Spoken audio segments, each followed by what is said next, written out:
Eh, Fíjense entonces, cuando hablamos de, de teología, bueno, pues tenemos que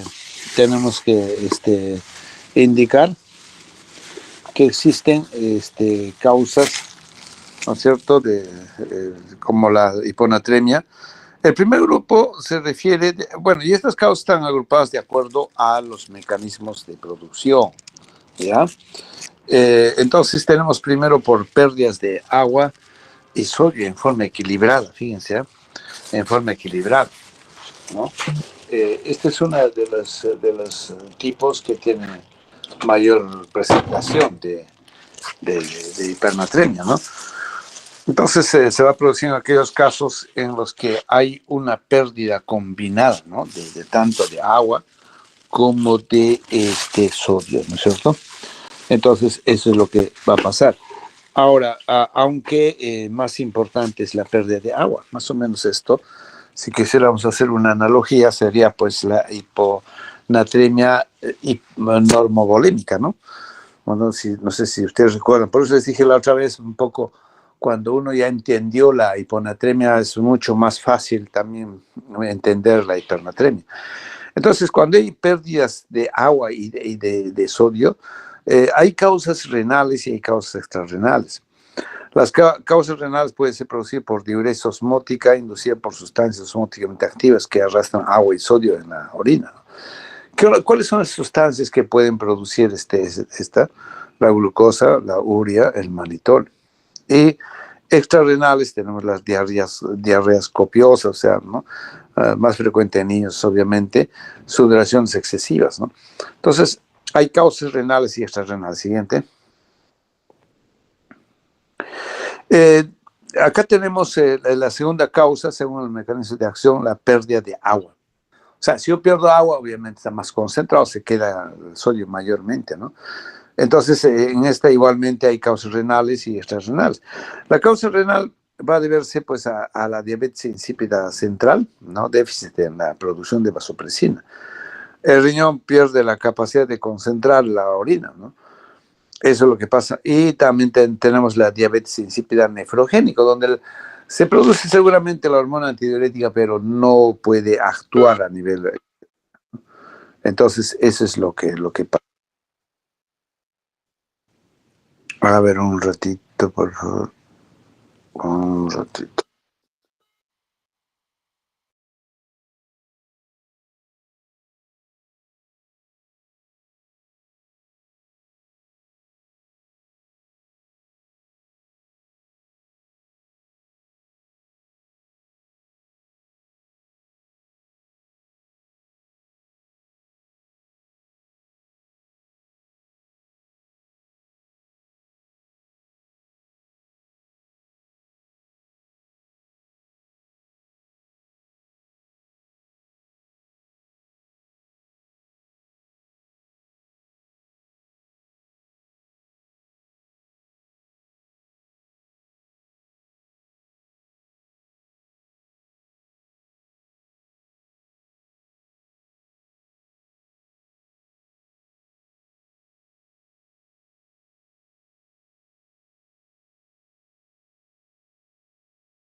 Hola, hola. ¿Me escuchan? ¿Me escuchan? Tengo una llamada. Ya, correcto. Entonces les decía, pues, esta segunda causa, que es por pérdida de agua, se dan pues por causas renales como la diabetes insípida central, ¿no? Por inhibición de la hormona antidiurética, ¿no? Y la diabetes insípida nefrogénica es la diabetes insípida periférica también, o sea, se produce, pero no actúa a nivel periférico, a nivel renal, ¿no? Y las causas extrarrenales tenemos casos extremos de exposición al calor, intubaciones mecánicas, quemaduras graves, las pérdidas que pueden ser cutáneas, respiratorias, pueden ser también iatrogénicas, ¿no? A veces nosotros nos pasamos, digamos, utilizando ¿cómo se llama? Soluciones de cloruro de sodio preparados y nos podemos pasar al otro extremo, ¿no? Y provocar. Y como también lo que pasó pues hace poco, ¿no? Con las soluciones de cloruro de sodio, ¿no? Donde produjeron pues por mala producción, ¿no? Porque eso no es médico, sino por la mala producción de estas soluciones. Se ha producido hipernatremias severas que han llevado a la mortalidad de los pacientes tanto en Lima, Cusco, ¿no? Entonces, esto podría provocarse, ¿sí? Esa es la segunda causa. Siguiente. La otra causa es el aumento de sodio. En este caso, básicamente es aumento de sodio. Entonces, ¿en qué casos vamos a tener? ¿No? Habitualmente por la adición de sodio, como por ejemplo sodio salino hipertónico, bueno, ahí es donde yo quería mencionarles lo anteriormente indicado, ¿no? Es sueros salinos que hubo problemas. El bicarbonato 1 molar, nutrición parenteral, de diálisis con líquidos hipertónicos, hay soluciones de diálisis que tienen mucha concentración en sodio, ¿no? La otra causa sería los ahogamientos en aguas saladas, ¿no? Porque ustedes saben, el mar es bastante salado, ¿no? Entonces, esos ahogamientos pueden producir hipernatremia, ¿no? El síndrome de Cushing, ¿no? Otra causa. Siguiente. Entonces, eso sería, digamos, en relación a lo que es las causas. Acá está un poquito más esquematizado las causas. Mira, la primera que habíamos mencionado, pérdidas mixtas, o sea, de agua y sal, ¿no es cierto? Pero que en realidad con volumen extracelular un poco bajo, ¿no? Ahora tenemos el otro grupo de las pérdidas exclusivas de agua, ¿no? Con volumen de extracelular normal. Son renales y renal, como la anterior también que habíamos mencionado. Y finalmente el exceso de agua nuevamente, ¿no? El síndrome de Cohn, el síndrome de Cushing, la diálisis y atrogenias, ¿no? Siguiente. Está mucho más desglosado acá, ¿no? Ustedes podrían revisar, ¿no? Por ejemplo, pérdida neta de agua, las causas, ¿no? Agua pura, por ejemplo, pérdidas insensibles no repuestas por sudor, respiración, ¿no? La hipodipsia, por ejemplo, las diabetes, ¿no? Insípidas que hemos mencionado, lo que ya hemos indicado, ¿no? Está mucho más ampliado acá, las diabetes insípidas nefrogénicas, en fin, las causas renales, gastrointestinales, cutáneas, respiratorias, ¿no? Y por ganancia de sodio hipertónico, ¿no? Por ejemplo, de infusiones de bicarbonato de sodio, alimentaciones hipertónicas, ingesta de cloruro de sodio, ingesta de agua de mar. Es decir, todas las soluciones o ingestas que pueden contener mayor cantidad de sodio pueden producir, pues, hipernatremias, ¿no? Siguiente. Entonces, igualmente, cuando hablamos de cuadro clínico, en caso vamos a ver que hay alteraciones a predominio neuronal. Eso es lo que les había dicho, ¿no? Todo trastorno de sodio trae trastornos de tipo neuronal. Como les decía, ¿no? Trastorno de sodio es igual a cerebro, como trastornos de potasio igual a corazón, como vamos a ver enseguida, ¿no? Entonces, acá vamos a tener alteraciones de predominio neuronal, con estado mental alterado, agitación, irritabilidad, letargia, estupor, coma, hiperactividad neuromuscular, etc. Puede haber anorexia, adicionalmente náusea, vómitos, ¿no? Ahora, la hipertensión ortostática y la taquicardia asociadas a cuadros de deshidratación también, ¿no? se va a asociar a esto. En ancianos, cuando el sodio está a 160, se evidencia el deterioro del sensorio, ¿no? Y obviamente va a haber una serie de alteraciones de la osmolaridad y del sodio, tanto en la sangre como en la orina, ¿no? Por ejemplo, eh, obviamente va a caracterizarse por presentar el síndrome hiperosmolar, ¿no? Con una tonicidad mayor a 310 o una osmolaridad mayor a 300, ¿no? 20. Un síndrome hiperosmolar no cetóxico, por ejemplo, en diabéticos. Síndromes neurológicos similares a hiponatremias, ¿no? Y obviamente va a haber alto riesgo de hemorragias aracnoideas e intracerebrales cuando hay hipernatremia, ¿no? Entonces, como verán, todo este cuadro es, ¿no? es de tipo neurológico fundamentalmente, ¿no? Siguiente. En cuanto al cuadro clínico, ya el mecanismo que origina la sintomatología clínica es la deshidratación celular. Obviamente la osmolaridad incrementada, porque acá estamos hablando de sodio alto, ¿no? Entonces la osmolaridad está incrementada, ¿no? Y esto va a hacer que haya una deshidratación celular, o sea, que el agua pase al extracelular, ¿no? Que tiene mayor significado fisiológico y clínico a nivel neuronal, ¿no? Obviamente. Por ello, el cuadro clínico más característico corresponde a alteraciones relacionadas con el sistema nervioso, lo que vengo diciéndoles, ¿no? Que aparece en casos de concentraciones de sodio mayor a 160, ¿no? Miligramos por litro, o cuando la osmolaridad plasmática está por encima de 350. Habíamos dicho que la osmolaridad plasmática está en 280, 295, ¿no es cierto? Correcto. Siguiente. Entonces, para hacer diagnóstico de hipernatremia, solicitaremos las mismas pruebas que en la hiponatremia, hemograma, bioquímica renal, urea creatina, para ver cómo está funcionando el riñón, cómo está su azúcar, el sodio y potasio, calcularemos la osmolaridad plasmática, vamos a pedir un o electrocardiograma. En la orina tenemos que dosar iones y osmolaridad, gasometría venosa. Como les había mencionado, pues no siempre, por más que el sodio esté alterado predominantemente, pero siempre tenemos que ver también los otros electrolitos, ¿no? El agua, cómo está el pH, ¿no? Con el equilibrio ácido-básico, ¿no?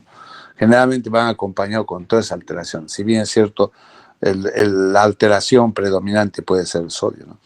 Ahora, si existe clínica neurológica fluoridad, hay que realizar una tomografía, ¿no? Porque en estos pacientes, debido a estos cambios de osmolaridad, pueden aumentar las hemorragias y las trombosis de senos venosos cerebrales, ¿no? Siguiente.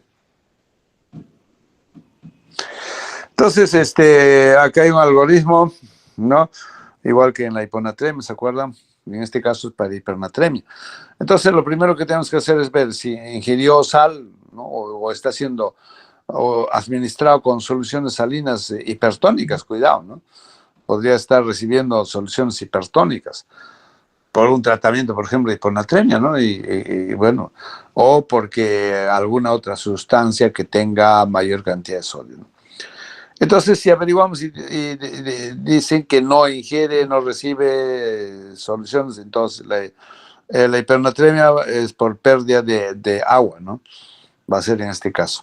Entonces, cuando hay hiponatremias por pérdida de agua, vamos a ver que se va a clasificar en oliguria y no oliguria, ¿no?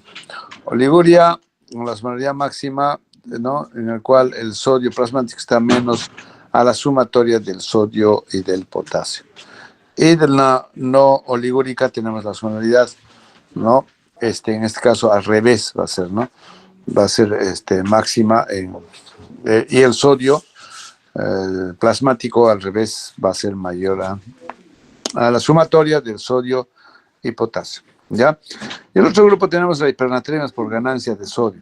Ahora, cuando estamos en las no ligúricas, no, o cuando el sodio plasmático es mayor al sodio y el potasio, la osmolaridad puede ser baja, como el caso de la diabetes insípida, ¿no? O las diuresis osmóticas, o la diuresis osmótica o está utilizándose diuréticos, ¿no? Entonces esto nos permite un poquito ubicarnos para poder hacer el diagnóstico, ¿no? Siguiente. Siguiente es lo mismo. Siguiente.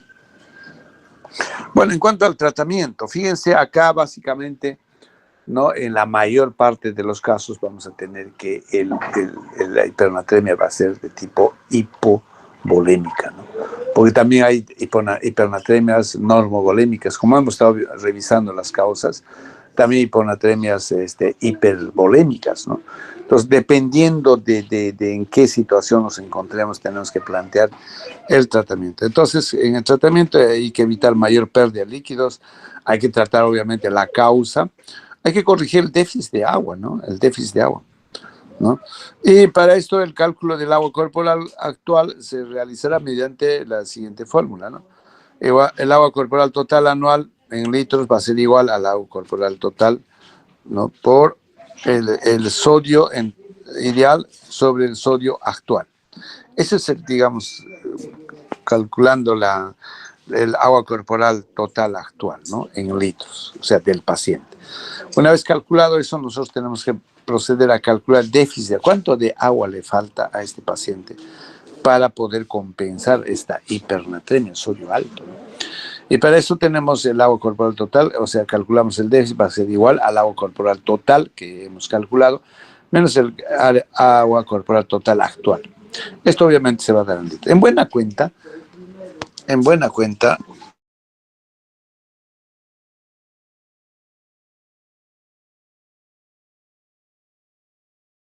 cuenta, decía que el déficit de agua que vamos a calcular va a ser igual, mira, fíjense, al sodio del paciente menos el sodio deseado. Por ejemplo, si nosotros tenemos un paciente que tiene 170, entonces ese va a ser el sodio del paciente. Menos el sodio deseado es 140, ¿no? Que digamos sería nuestra meta en este caso. ¿Se acuerdan? En la hiponatremia habíamos puesto metas, techos que no podían llegar al valor normal, ¿no? Máximo 128, ¿no? En cambio acá sí, ¿no? Y todo esto, diferencia de sodio del paciente con menos el sodio deseado, vamos a multiplicarlo con el agua corporal total, ¿ya? El agua corporal total. Entonces, para eso necesitamos saber el peso del paciente, el sexo, ¿no? Ya sabemos que se va a multiplicar que si es varón por 0,6 el peso, y si es mujer por 0,5, ¿no? Entonces, ahí nos va a dar el déficit del agua en litros, ¿ya? Y eso lo tenemos que administrar, ¿no es cierto? También igualmente, no en forma brusca, tendremos que administrar progresiva, lentamente, no la bajada. En este caso, por ejemplo, si estamos diciendo que 170, ¿no? Tendremos que ir bajando hora por hora, ¿no es cierto?, hasta llegar a 140. Si es 170, entonces estaríamos hablando, si vamos a nosotros decidir bajar a 140, tendremos que corregirlo esto en 30 horas, ¿no? O sea, toda esa cantidad de agua que nosotros hemos calculado para este paciente con hipernatremia, vamos a administrarlo en 30 horas, ¿no? Para eso se necesitará una bomba de infusión en la cual tú puedas hacer la administración calculando adecuadamente, ¿no? En este caso, administrando el agua, ¿no? Agua, para poder equilibrar ese sodio alto que el paciente está teniendo. ¿Ok? Listo. Entonces, con eso estaríamos acabando la hipernatremia, que es mucho más sencillo, es la analogía nada más con la hiponatremia. ¿Ok? Entonces vamos a continuar con trastornos en metabolismo del potasio. A ver.